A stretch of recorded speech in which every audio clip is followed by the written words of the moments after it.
Hello everyone, how's everything with you? Welcome back to our channel with more wise and simple conversation. And here we go for a new episode in education. We'll discuss something new for teachers and educators, and we'll dive into different comparisons for assessments and evaluations, and why do we need assessments?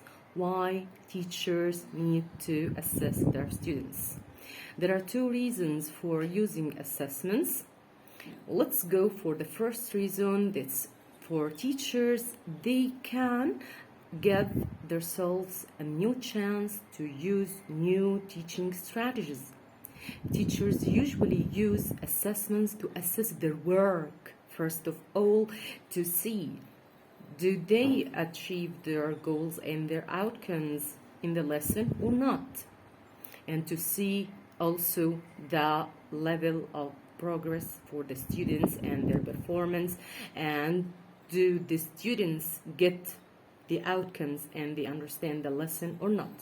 So assessments can benefit both teachers and the students. The students will get to a level of improving in the skills or understanding the main points of the lesson. So teachers can do the assessments and conduct exams to evaluate the students' level of progress and their weakness points, to reteach or to enhance the weakness points. And for teachers to improve their teaching styles and their teaching strategies too, and improve their professional development. This is for why do we use assessments. But do you know what are the types for assessments? We have different types for assessments.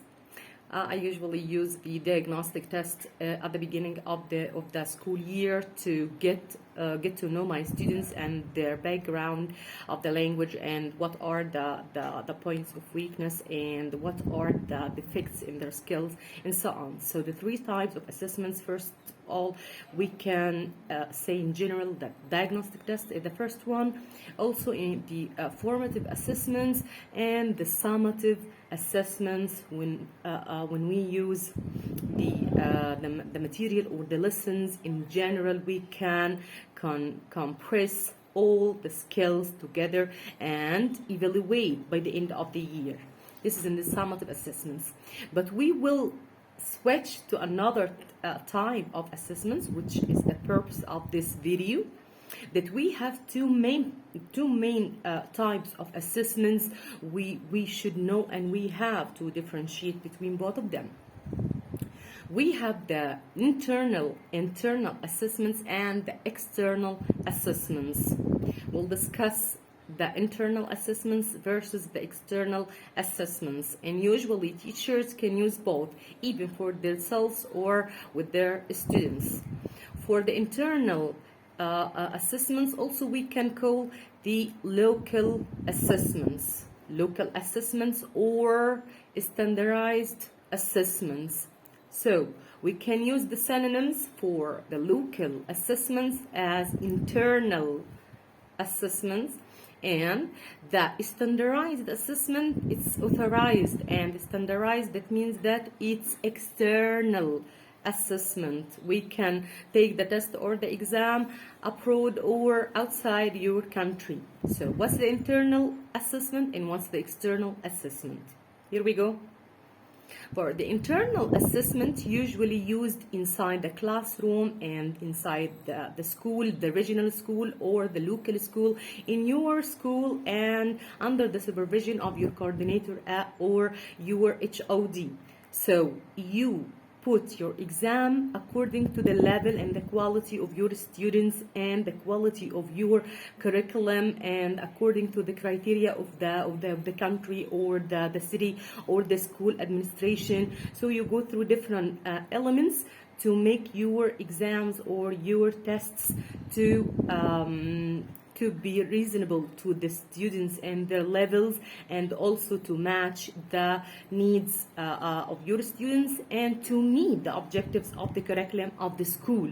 This is the internal assessments. Usually teachers can cooperate and make it for the school. It differs from a school to another school according to the curriculum and the criteria. Like we say in the national, international, or language schools, the tests and exams, they are different, totally different according to the material and the skills and the curriculum they are using. For the external and the standardized tests, yeah, for students and for teachers, they can go and do their exams abroad in another country, because regardless your culture, your country, your mother tongue language, and your background, you have a standard criteria and evaluation system you will go through.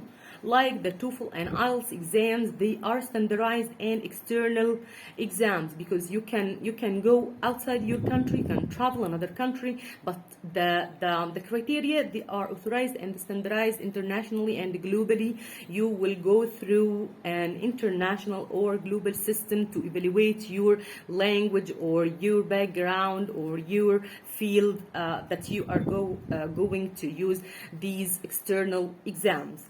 So we get to know that when can we use the internal or local exams, and what kind of exams we can make or do externally or internationally. This is to differentiate and know the difference between the internal assessment and the external assessment. Some students in the SAT schools or system, they usually get to take their exams abroad or outside, because it's an external exams. This is for the IELTS or IELTS preparation for the exams.